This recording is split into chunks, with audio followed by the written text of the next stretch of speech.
as you can imagine, there are several different trim levels for the 2024 Corolla Hybrid. First one being the LE, starting at $23,300, SE for $25,740, the Nightshade for $28,140, and lastly the XLE for $27,050. And so for those first three trim levels, front-wheel drive comes standard with the XLE, all-wheel drive comes standard, but you can add all-wheel drive to those first three trim levels if you wanted to do that. Simply add $1,400 then to any of those prices. But said that regardless of trim level that you go with, the power plant on the Corolla Hybrid is going to be the same. Powering the beast is a 1.8-liter naturally aspirated four-cylinder with two electric motors, putting out 138 horsepower combined, 105 pound-feet of torque. Power sent to the front wheels or all wheels through a continuously variable transmission. 0 to 60 time coming in at approximately 9 seconds flat, with MPG numbers coming in at up to 53 in the city, 46 on the highway.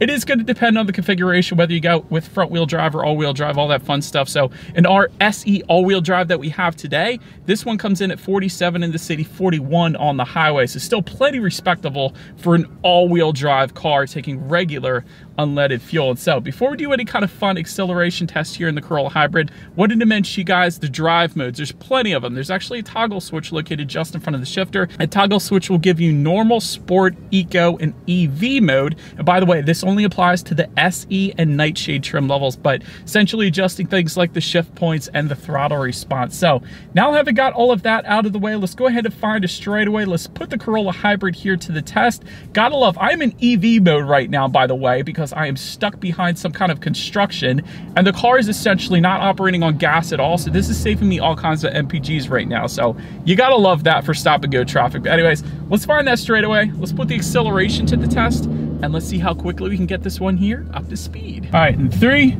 2, 1, go.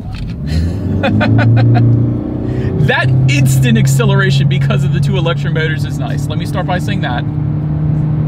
It actually doesn't feel that bad. So not the quickest thing in the world, but it doesn't feel as bad as the number 0 to 60 in 9 seconds leads you to believe. It's actually pretty quick, and I think I'm feeling that way because of the two electric motors gives you that instant acceleration. So there's no delay whatsoever like you traditionally will get with the turbocharged engine, or even naturally aspirated engines give you a little bit of a delay. But because it has those two electric motors, it is that instant punch, which I absolutely love. So yeah, acceleration should be plenty fine. You're not going to have any issues there. And I was in sport driving mode as well, by the way, in case anybody was curious. So I don't have any issues with that acceleration. But to go along with that acceleration, as always, braking is equally important. And so up front, you will find 10.8-inch ventilated front discs. In the back, 10.2-inch solid rear discs. As far as that braking feel goes, let's just hit it real quick.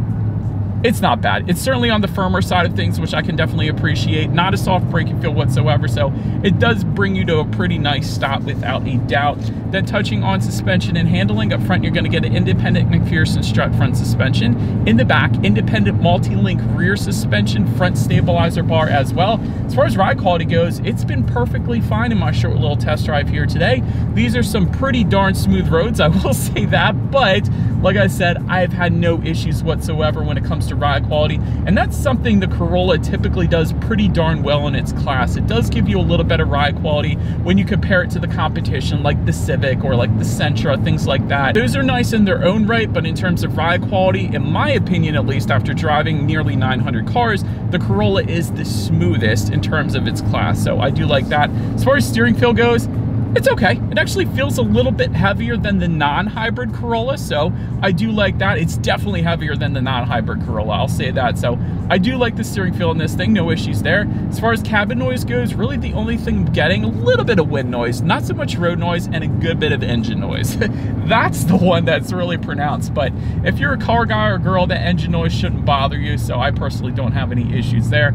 And touching on visibility, taking a look out of my rear view mirror here, I can see perfectly fine out the back. Rear visibility is 100% on point because of the shape of the Corolla, of course. So that about rounds out the performance segment of this review, guys. Let's go ahead and take a look at the exterior of our brand new 2024 Toyota Corolla Hybrid. All right, so here she is, you guys, the new 2024 Toyota Corolla Hybrid, finished in classic silver metallic. In case you were curious of our exact exterior color name that we had on this one, However, did want to first start by mentioning there is a new trim for 2024, in case you didn't notice that at the beginning. That is going to be the Nightshade Edition trim. So that is going to add essentially dark badging and bronze wheels. So it's kind of an appearance package for the SE trim level that we have today, more or less. But first, let me start by actually saying the MPGs that I got in my short little 10 to 15 mile drive was 72 miles per gallon. So that was mostly highway driving, but that just goes to show if you purposefully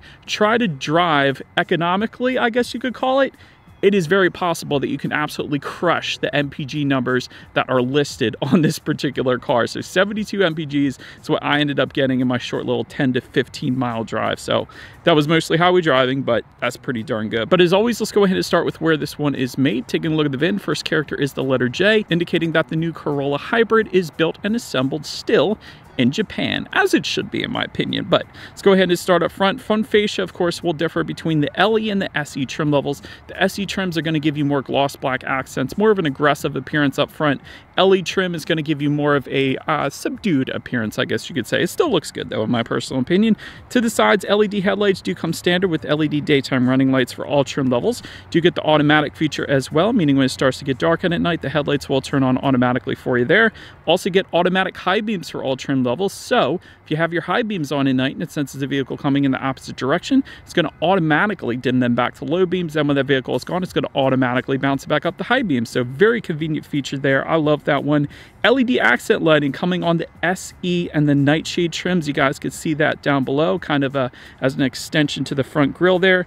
And you will, of course, find the blue Toyota badge, since Toyota does that with all of their hybrids. You guys can see that up front. The non-hybrid trims, of course, are just going to be finished in black, but Toyota does add a blue kind of hue to it for the hybrids. But that pretty much rounds out the front end of the Corolla here. Let's now go ahead and make our way to the side. All right, so now since we are around to the side of this one, black window surrounds do come standard.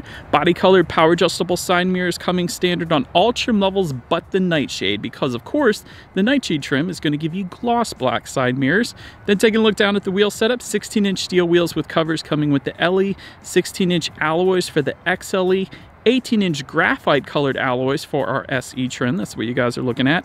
And 18-inch bronze alloys, like I said, for the Nightshade. By the way, those bronze alloys, they look dang good on this thing.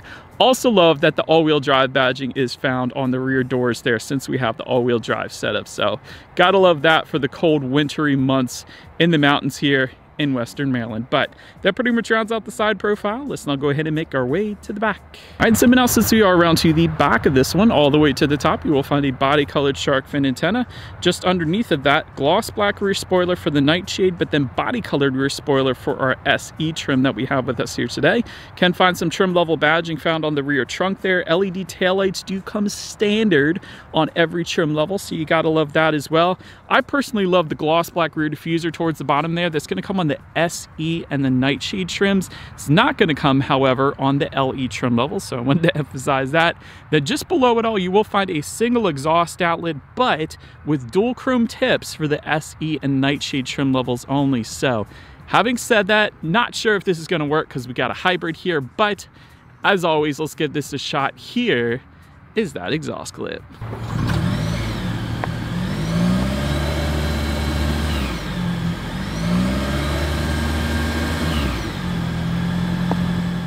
All right, so now since we are around to the back of the Corolla, when it comes to opening that rear trunk, there of course is a button on the key fob, but there is a button on the trunk itself as well. But once opened up, cargo capacity comes in at 13.1 cubic feet. If that was not enough space, of course, there is a 60-40 split, meaning the rear seats do fold down for quite a bit of extra space then if you needed it. There is some cargo lighting back there in the cargo area, of course, and then if you were to lift up underneath of that cargo floor, you will find a tire inflator kit as opposed to the spare tire. So then making our way up to the rear legroom, that comes in at 34.8 inches. For reference, I'm an even 6 feet tall. This is how much space I have back there.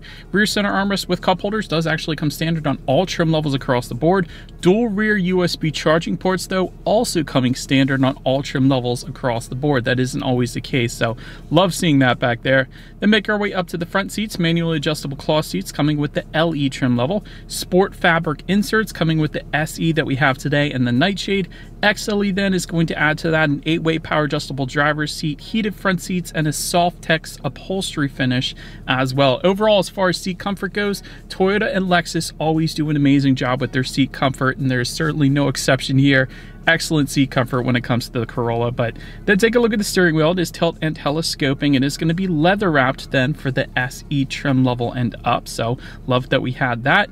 Then make our way to the startup. Let me start by showing you guys the key here. You got your Toyota logo on the one side, of course, lock and unlock on the other side of the key, and of course that button to pop the rear trunk there. But it is all keyless entry with a push button start for the SE trim level and up. However, you will get that traditional turnkey start for the LE trim level. But having said that, all I am going to do here, simply put my foot on the brake and press that engine start button located just kind of by the driver's right knee. And so once started up, 7-inch full digital gauge cluster will come on the XLE trim level, but for all other trims like the one we have today, you're going to get some basic analog gauges with a 4.2-inch center screen. I say basic because there really isn't a whole heck of a lot of design to these gauges. I remember back in 2022 on the Corolla, there was a nice design to it. They put some silver plastic. It actually looked okay. But with this one, they almost went backwards with the gauge cluster. So I wouldn't have minded if they added a little bit of a design to it if you're going to keep it analog at least. But anyways, tachometer on the left, speedometer is on your right, and there is that digital screen. It gives you things like outside temperature, how many miles you have left until you hit empty, basically everything you could want on the digital portion of the gauges. But then making our way to overall interior quality, power moonroof coming on the XLE trim level. It is going to be optional though in the other trims. Red contrast stitching found in the doors. I liked that for our SE trim level at least. Just in front of the shifter, you're going to find a little bit of storage. Just behind the shifter, you got dual cup holders along with an electromechanical parking brake, and there is a little bit of storage within the center armrest. But the cool thing about that center armrest is you actually have a USB charging port and a 12-volt power outlet in there as well. That doesn't always come standard, so I like that. HomeLink controls, we actually have those on our Corolla here today. Those are actually optional though, so I do like them though.